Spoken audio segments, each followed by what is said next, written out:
Assalamualaikum warahmatullahi wabarakatuh. Wa bihi nasta'in wa ba'du. Alhamdulillah, pertamanya dan selamanya marilah sama-sama kita merafakkan kesyukuran kepada Allah Subhanahu wa taala kerana kita masih lagi diberi ruang kesempatan oleh Allah Subhanahu wa taala untuk meneruskan hari-hari kita dalam Ramadan ini. Mudah-mudahan kita semua dirahmati, diberkati oleh Allah Subhanahu wa taala. Hari ini saya berada di Kota Baru kerana ada satu jemputan pukul 3 kejap lagi di Urustia Belia Negeri Kelantan, Belia dan Sukan Negeri Kelantan. Ada satu program bual bicara. Jadi saya ambil kesempatan untuk kita bersama pada hari ini di dalam kereta lah. Okay? Dan insyaAllah perbincangan kita hari ini perbincangan yang paling ringkas lah, sebab kita akan habiskan dalam masa 20 minit insyaAllah. Okay, pukul 2.50 kita akan berhenti lah. Okay.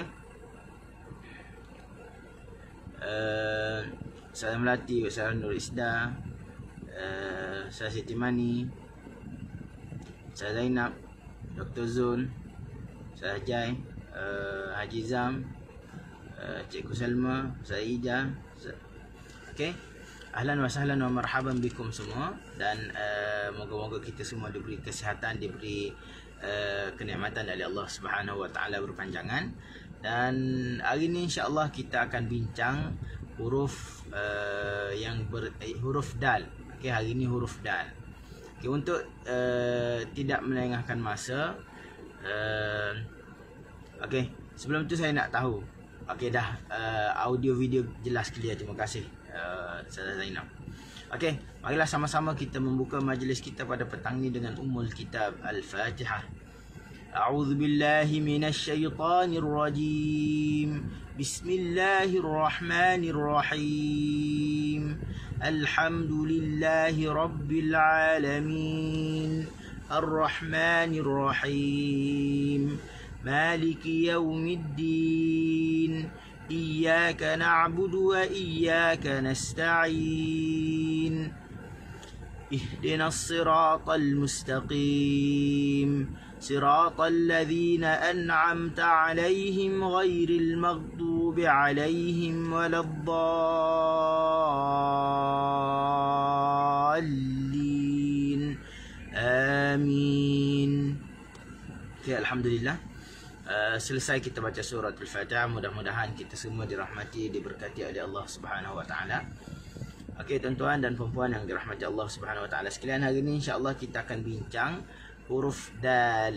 Huruf dal. Okey, kalau tanya makhraj huruf dal, okey, saya percaya ramai dah tahu makhrajnya dekat mana. Cuma kadang-kadang ada juga yang kita dengar apabila tanya rumah huruf dal ni rumah dia dekat mana. Okey, akan jawab hujung lidah dilelangi Ustaz. Ada yang kata hujung lidah di belakang gigi. Okey, ada juga yang kata begitu, hujung lidah di belakang gigi. Ini tidak tepat lah. Okey, sebab makhraj bagi huruf dal adalah hujung lidah dengan gusi. Dan apabila sebut gusi ni tempat tumbuh gigi lah. Dan apabila kita letak di gusi tu secara automatik akan kena dengan gigi. Okey, maknanya hujung lidah kita letak di gusi. Ad. Dan dia bersifat dengan syiddah. Syiddah maksud dia apa? Suara tertahan. Suara tertahan. Kenapa? Kerana hujung lidah dengan gusi ni dia pertemuan yang kuat. Okey, maka dia sekat. Adda, fadda. Okey, hujung lidah dengan gusi atas. Okey, itu makhraj bagi huruf dal. Dan kita dah bincang itu makhraj bagi huruf dal ni sebab dia adik-beradik dengan huruf ta, ad. Okey, dia sama dari sudut makhraj, cuma dia berbeza dari sudut sifat. Okey, sebab kita macam kita lah adik-beradik. Okey, ada yang sama, ada adik-beradik walaupun mak ayah yang sama, rumah yang sama, tapi sifatnya lain-lain lah. Ada yang tinggi, ada yang rendah, ada yang kurus, ada yang gemuk, ada yang gelap, ada yang cerah, macam-macam. Okey, begitu juga sifat bagi huruf ni, ianya membezakan antara satu huruf dengan huruf yang lain. Kalau sama sifat, maka huruf tadi akan jadi sama. Okay, sebab itulah dalam bacaan Al-Quran kita kena tengok, kita kena jelas dari sudut makharijul huruf. Sebab apa? Sebab kita nak letak anggota untuk sebuah huruf tu dekat mana. ataupun kita nak keluarkan huruf tu daripada mana. Yang kedua, kita juga kena jelas daripada sudut sifat dia. Sifat dia kenapa? Kerana kita nak pasangkan sifat tersebut kepada huruf ataupun kepada huruf yang keluar daripada makhraj tadi, supaya ianya disebut dalam bahasa yang fasih lah. Sebab tu dalam bacaan Al-Quran, makharijul huruf was sifat merupakan antara benda yang paling asas yang perlu kita pelajari, dan kitanya terikut dengan kaedah pembelajaran dahulu. Kita bila belajar Quran, kita belajar ahkamut tajwid sahaja. Ikhfa, iqlab, idgham. Sedangkan makharijul huruf dan sifat yang lebih penting, dan kalau berlaku kesalahan menjadi kesalahan jadi, kita tak belajar benda tu. Hujung lidah dengan hujung gigi dengan gusi atas. Beza dari segi sifat dengan huruf ta. Kita tengok dulu makhraj bagi huruf ta. Makhraj bagi huruf dal. Kita tengok huruf dal, hujung lidah diletakkan di gusi. Ad. Disebabkan lidah kita besar dan disebabkan gusi dengan gigi ni dia gusi tu keluar daripada gigi tu keluar daripada gusi, maka dia akan menyentuh kedua-duanya. Ad, da. Ad, masa hujung lidah sentuh gusi masa kita permulaan sebut huruf dal. Da, masa nak sebut dal, kita kena letak lidah dekat situ. Lepas tu bila sebut, lidah akan merendah lah. Da, ad, da. Kena jelas. Sebab orang Melayu kita, bila kita cakap huruf dal ni, bila kita tak jaga makhraj, kita akan sebut huruf dal daripada hujung lidah dengan langit. Tu makhraj bagi orang Melayu kita lah. Sebut huruf dal, dal, dia akan letak hujung lidah di langit. Itu secara umum bagi kita. Cuma apabila kita belajar, kita tahu rupanya huruf dal makhrajnya hujung lidah digusi. Ad, da. Ada juga yang saya dengar ada orang ajar hujung lidah diletakkan di belakang gigi. Tak boleh guna istilah begitu. Sebab belakang gigi maksudnya apa? Dia tidak mensyaratkan kena gusi. Ada yang kata hujung lidah dengan hujung gigi, belakang gigi hujung bawah tu. Ad dia kata. Tak boleh. Da, tak boleh. Kena da. Adda.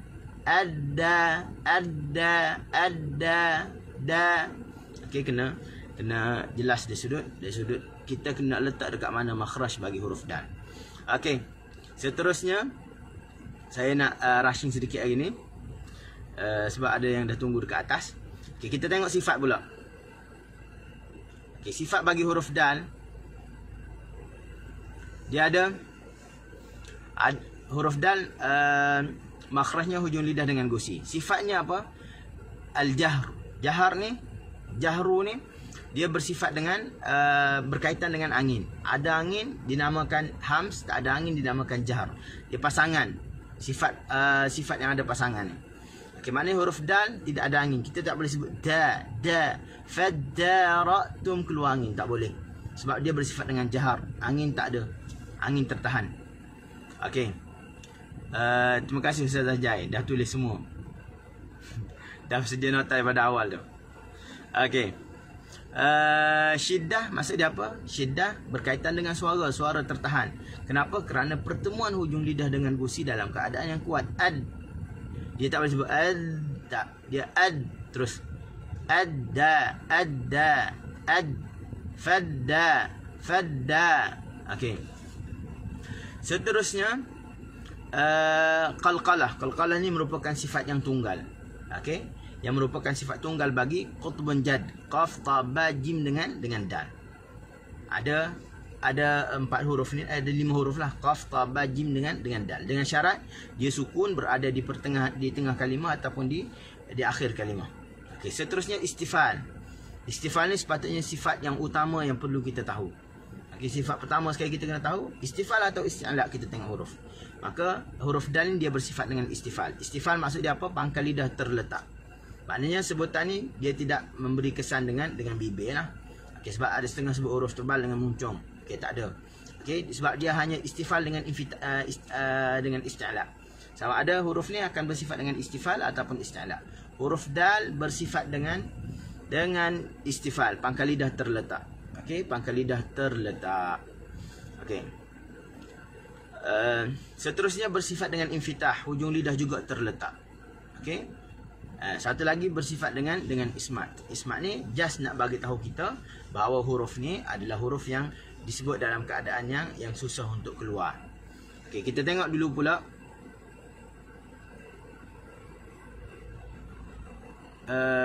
keadaan lidah bagi huruf dal. Ad-da, da. Bila kita sebut huruf dal, maka dia bersifat dengan istifal, pangkal lidah terletak. Okey, kita tengok hujung ni, pangkal lidah ni dia terletak, merendah je. Okey, dia tidak terangkat. Seterusnya hujung lidah pula dia bersifat dengan infitah, mendatar. Da, fidada. Okey, huruf dal. Adda, adda. Okey, selesai. Kita ke praktikal untuk sebut huruf dal. Saya rushing sikit hari ni. Okey, untuk kita habis pada 7 minit lagi. Okey, sebutan bagi huruf dal.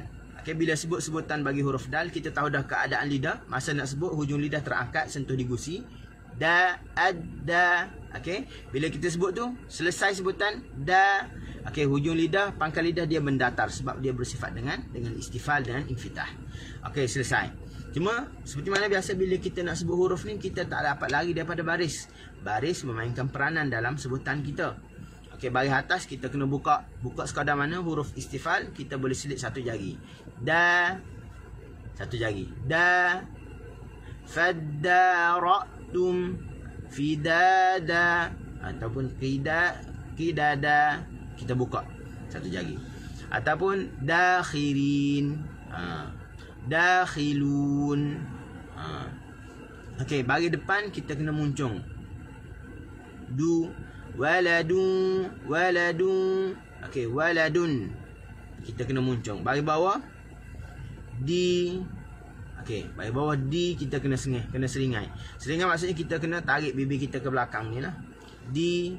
Sebab tu bila nak sebut huruf dal, huruf yang istifal, kita tak boleh guna istilah kena sengih. Tak, kita kena kembali ke makhraj dia. Sebab makhraj asal bagi huruf dal ad. Nampak tak bibir kita macam mana? Ad, adda. Okey, bila kita baca bagi atas, kita buka da dalam keadaan ada memek nak senyum. Dalam keadaan ada memek nak senyum lah. Da, dakhilun. Da, jangan kita baca dakhilun. Kita dah tak boleh buka sebab kita dah sengih. Satu lagi, apabila kita bagi atas kita dah sengih, bagi bawah kita nak baca macam mana? Bagi bawah kita nak baca macam mana? Okey, bagi bawah kita kena sengih. Di. Okey, di, da, di. Kalau kita da kita dah sengih, di kita tak boleh sengih. Lagipun kita bertentangan dengan kaedah. Kaedah bagi atas kita kena buka, da. Okey, bagi bawah kena sengih, bagi depan kena muncung. Sukun ad. Okey, lidah kita terletak begitu. Ad. Okey, tengok bibir mulut. Jangan muncung, jangan sengih. Jangan baca ad, tak boleh. Okey, walaupun kita rasa nak nipis kena sengih lah, tak. Okey, dia kena ada beza antara baris. Bagi atas macam lain, bagi bawah lain. Okey. Selesai. Secara ringkasnya 5 minit lagi saya buka untuk kalau ada persoalan ataupun ada perbincangan yang nak dibincang. Sebab 2.50 saya kena berhentilah. Okey. Pukul 3 start program ke atas.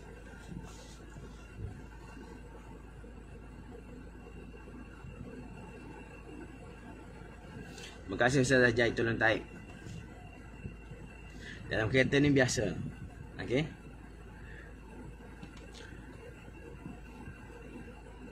Sebab kalau tak buat pilihan untuk buat dalam kereta, maksudnya kita tak buat live lah.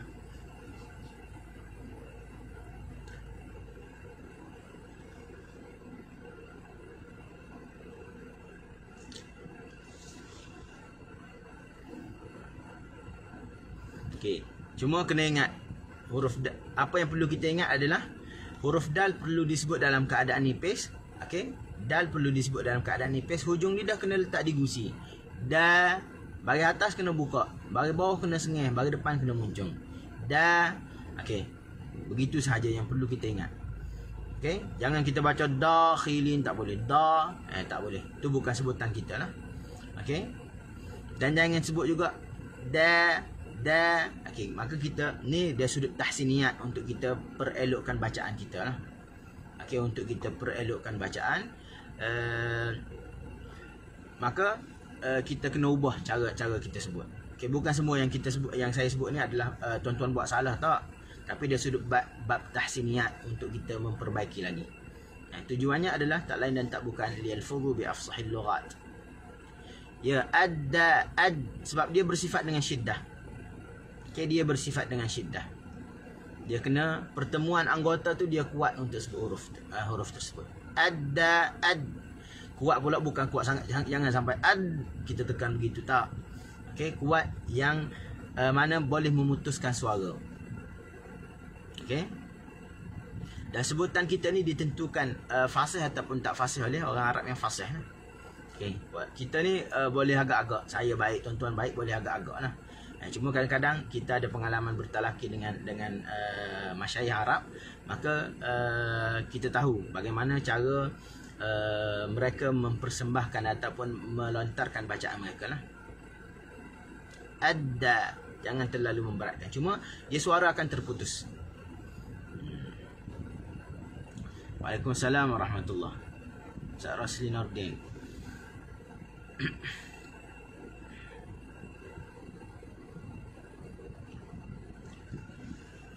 Okey. Kalau tidak ada apa-apa persoalan, sebab huruf dal juga adalah huruf yang mudah, cuma harapan saya, okey, harapan saya jangan tuan-tuan guna hujung lidah letak di belakang gigi. Jangan. Tu salah makhraj. Sebab tuan-tuan kalau buka buku-buku Arab semua, dia tidak ada yang kata hujung lidah di belakang gigi. Semua akan sebut lisatis thanaya. Okey, dia akan sebut lisatis thanaya. Lisah ni tempat tumbuh gigi ataupun di gusi. Okey, situ tempat bagi makhraj huruf dal. Sebab ada yang masyhur juga ajar, dia kata ad dia letak di belakang gigi, tak boleh. Okey, kena ingat tu. Dan selamat beramal. Apa yang baik datangnya daripada Allah Subhanahu Wa Taala, yang kurang yang lemah datangnya daripada kelemahan diri sendiri, insya-Allah. Syiddah maksud dia apa? Maksudnya ada tahan angin. Huruf dal tak ada angin, tahan suara belakang di ad. Bila hujung lidah letak di belakang di gusi, maka suara tertahan. Ad. Okey, dia tahan. Kalau bunyi dak tu masuk bab lain, bab qalqalah pula. Ad, dia tahan. Dia bukan ad, dia terus ad, tahan. Kan huruf rakhawah dilepas as, habis dengan habis suara. Huruf tawassut dia akan sebut dengan bibir. Contoh kalau huruf bibir dia pertemuan saja, dia boleh pergi sebab dia tak kuat. Okey. Nanti kita masuk di huruf mim, nanti kita bincang adakah bibir kena tahan dengan, kena letak dengan kuat. Sebab ada orang kata 100%, 150%, ada orang kata 200% kena tekan. Adakah betul begitu, nanti kita bincang lah. Okey. Ya, semua nak sebut huruf dal mesti kena letak di situ dulu. Bila kita sebut di, baru dia akan tarik. Dia pertemuan sekejap saja, letak lepas tu tarik. Di. Okey. Letak tu dia kena. Lepas tu masa kita sebut di, dia akan lari menjauh. Begitu juga dengan huruf bahagian atas. Da. Okey, masa letak, bila kita mula sebut tu dia berturun. Depan begitu juga. Du. Bila kita sebut tu dia menjauh. Okey. InsyaAllah kita bertemu pada esok hari, insyaAllah. Saya mengharapkan tuan-tuan jelas dengan penerangan saya yang serba ringkas pada hari ini. Apa yang baik datangnya daripada Allah Subhanahu Wa Taala. Sehingga jumpa lagi esok, insyaAllah. Assalamualaikum warahmatullahi wabarakatuh.